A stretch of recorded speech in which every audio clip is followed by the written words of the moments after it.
कुठे पण जायचं असेल ना तर आपण पुढे आणि मग बघायचं वळून येतोय की नाही पाठीमागून असं.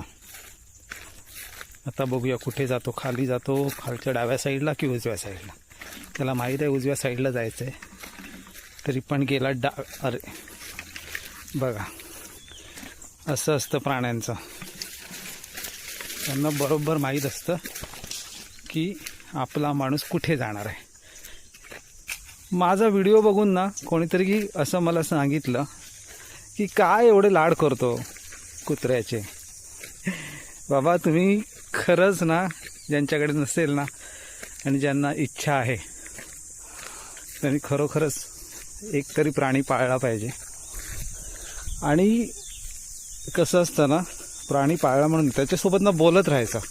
तुम्हाला जर असं वाटत असेल ना की तो आपल्यासोबत अटॅच व्हायला पाहिजे, तर एखाद्या माणसासारखं ना त्याच्याशी बोलत राहायला पाहिजे. त्यांना सगळं कळतं.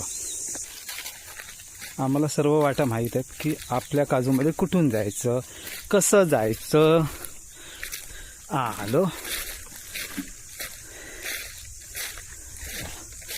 आता आम्ही हे बघा, हे बागेमध्ये आलेलो आहे. आपण पुढे लागला. चला तर करूया काजू गोळा.